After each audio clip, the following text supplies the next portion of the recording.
أعوذ بالله من الشيطان الرجيم بسم الله الرحمن الرحيم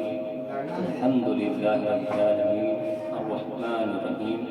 مالك يوم الدين إياك نعبد وإياك نستعين اهدنا الصراط المستقيم صراط الذين أنعمت عليهم غير المغضوب عليهم ولا الضالين آمين. سامعین سب کو میری طرف سے السلام علیکم ورحمۃ اللہ وبرکاتہ۔ آج ہم اللہ کے رسول سید عالم صلی اللہ علیہ وآلہ وسلم کی حالات زندگی پر ایک ویڈیو ریکارڈ کرانے جا رہے ہیں، جس کو چھوٹے چھوٹے پارٹوں میں ہم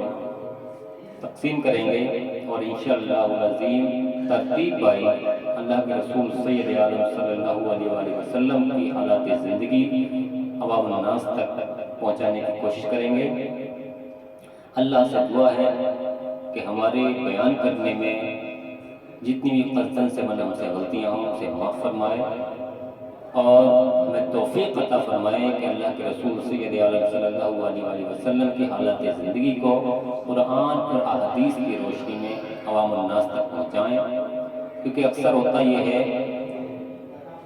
کہ ہم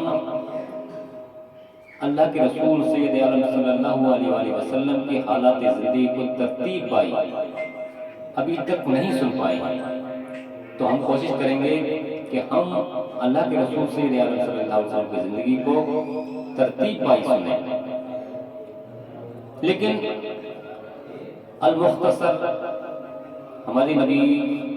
آخر الزمان محمد صلی اللہ علیہ وآلہ وسلم کی حالت زندگی کو بیان کرنے سے قبل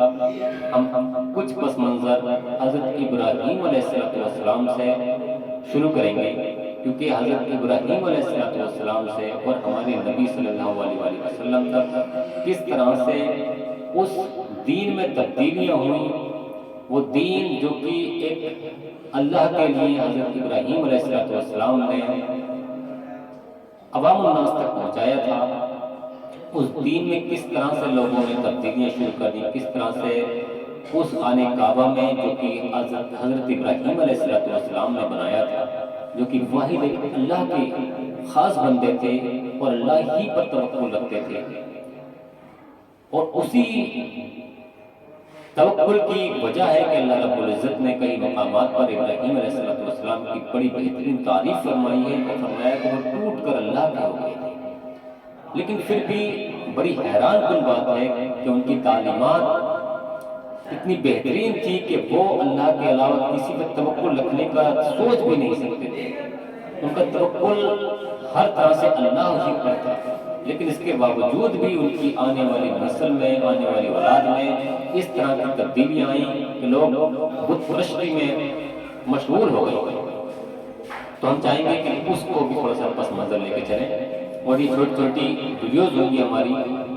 اس میں چھوٹے چھوٹے پارٹ ہوں گے، اور انشاءاللہ العظیم اللہ سے دعا ہے کہ اللہ رب العزت ہماری اس میں مدد فرمائے۔ تو آپ لوگوں سے بھی یہ عاجزانہ گزارش ہے کہ جو قصدن سے اور ہم سے غلطیاں ہوں اسے نظر انداز کرتے ہوئے آپ صرف اللہ کے رسول سید عالم صلی اللہ علیہ وسلم کی حالت زندگی کو سمجھنے کی کوشش کریں اور اصلاح کرتے رہیں کمنٹس کے ذریعے، کہ ہم سے جو بھی لفظ سے ہوں اس کے لیے اصلاح کرتے رہیں۔ انشاءاللہ العظیم اللہ رب العزت سے امید ہے کہ وہ ہماری مدد فرمائے اور یہ کام ہم سے اس زندگی میں لے تاکہ بروز حشر میں یہ ہماری نجات کا ذریعہ بنے۔ آقائے نامدار مدینے کے تاجدار جناب احمد مصطفیٰ محمد مصطفیٰ صلی اللہ علیہ وآلہ وسلم پر درود کا نذرانہ ایک بار پیش کرے، پڑھے بابا ذکر اللہم صلی اللہ سیدنا و صفینا و حبیبنا و نبینا و ملجانا مولانا محمد وآلہ وسلم صلی اللہ علیہ وسلم علیہ یا رسول اللہ صلی اللہ علیہ وآلہ وسلم۔ تو بات یہاں سے شروع کرتے ہیں کہ وہ مکہ مکرمہ ہمارے نبی اکرم صلی اللہ علیہ وآلہ وسلم سے تقریباً 4000 یا سے بھی زائد قبل پہلے آباد کیا گیا، جو حضرت ابراہیم علیہ السلام کی حضرت بی بی حضرت حاجرہ سلام اللہ تعالیٰ علیہا کے ذریعے اللہ رب العزت نے آباد کیا تھا۔ اس طرح ڈیٹیل نہیں جائیں گے، مختصر بتائیں گے کہ اللہ رب العزت نے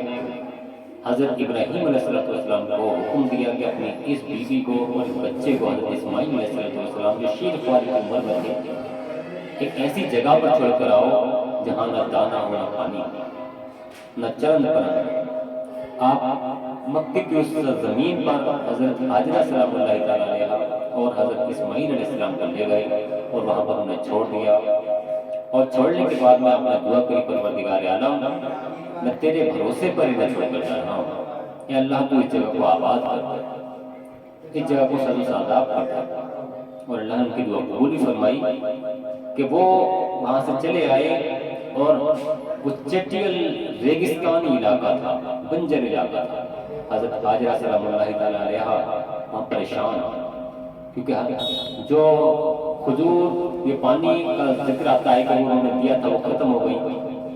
اب بچے کی پیاس بھی تھی، اور پھر جب انسان کو پیاس لگتی ہے تو دودھ بھی خشک ہو جاتا ہے۔ حضرت حاجرہ سلام اللہ تعالیٰ علیہ پانی کی تلاش میں صفا مروہ دو پہاڑیاں تھیں ان پر دوڑی۔ وہ واقعہ طویل ہے لیکن المختصر ہم بتاتے ہیں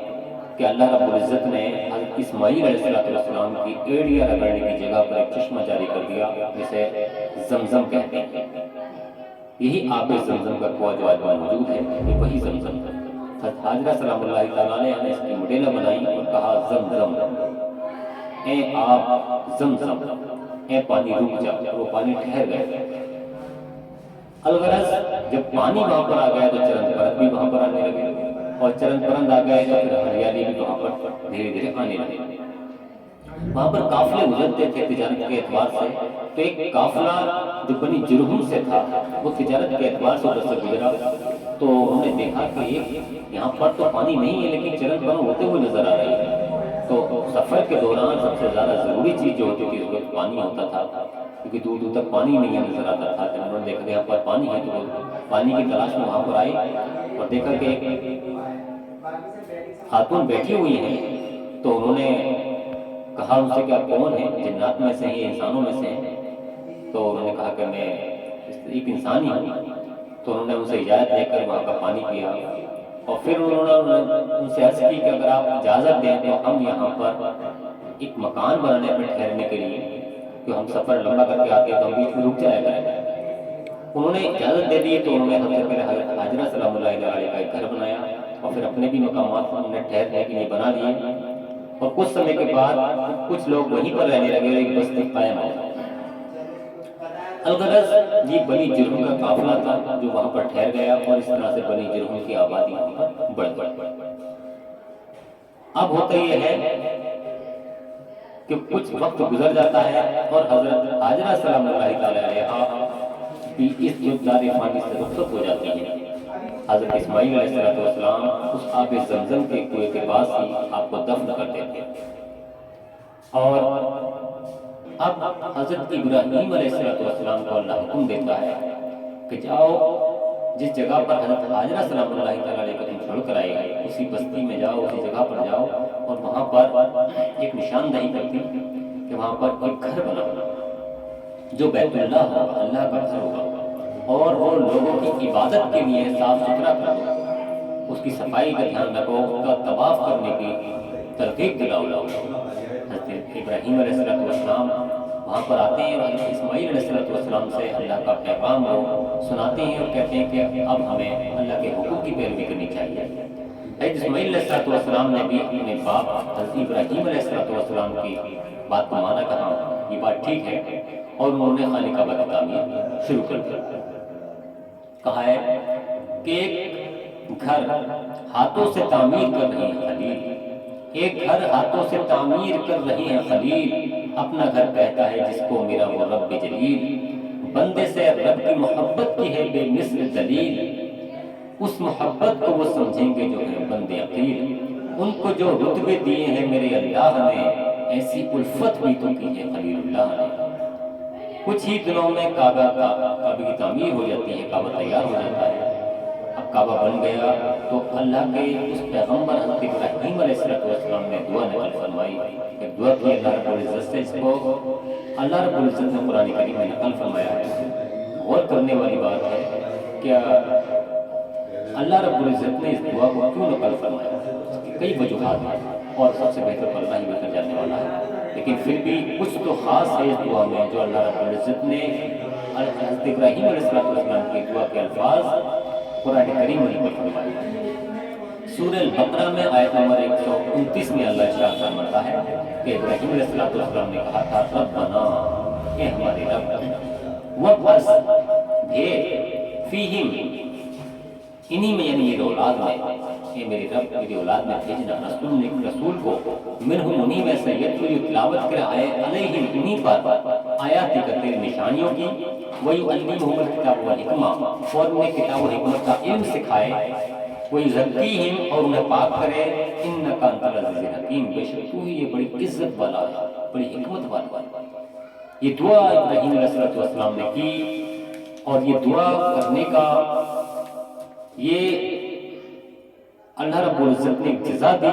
کہ ان کے دو بیٹے حضرت اسماعیل علیہ السلام اور حضرت اسحاق علیہ السلام، حضرت اسحاق علیہ السلام سے اللہ رب العزت نے پہ در پہ پیغمبر بھیجے، کثرت سے ان کی اولاد میں پیغمبر آئے، اور حضرت اسماعیل علیہ السلام کی اولاد میں آخری الزمان نبی محمد صلی اللہ علیہ وسلم کو اللہ نے بھیجا۔ یہ ہمارے نبی جو آخری الزمان نبی ہے، حالانکہ ہر نبی ہمارا ہی نبی ہے، ہر نبی پر ہمارا ایمان ہے، کیونکہ اگر کسی بھی نبی پر ایمان اگر ہمارا نہیں ہے تو ہم ایمان سے خارج ہو جائیں گے۔ ایمان کی دلیل ہے یہ کہ ہر نبی پر ہمیں ایمان لے کر، تو بہرحال ہم آخر الزمان نبی کے بارے میں کہتے ہیں کہ آخر الزمان نبی کی جو تعلیمات ہیں وہی ہم پر فرض ہیں۔ تو حضرت ابراہیم علیہ السلام کی وہ شان عظمت ہے کہ کس قدر آپ نے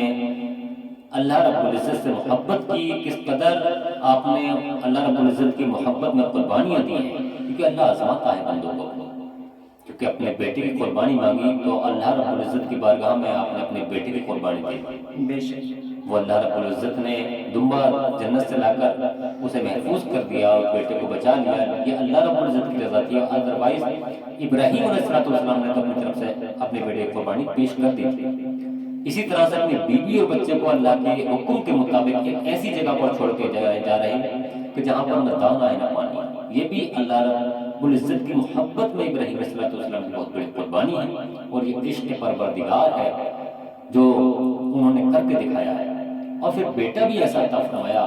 کہ بیٹا بھی پیغمبر ابراہیم اسماعیل علیہ السلام، ایسے بیٹے کہ جب ابراہیم علیہ السلام نے کہا تھا بیٹے میں تو اپنی اللہ کی بارگاہ میں قربان کرنا چاہتا ہوں، تو انہوں نے بے ساختہ کہا تھا اللہ کی اگر یہی رضا ہے تو میں حاضر۔ تو یہ بہت بڑی بات ہے کہ ابراہیم علیہ السلام نے کس قدر اپنے نبی اپنے پروردگار سے محبت کا اظہار کیا ہے، اور جیسا کہ شاعر نے لکھا ہے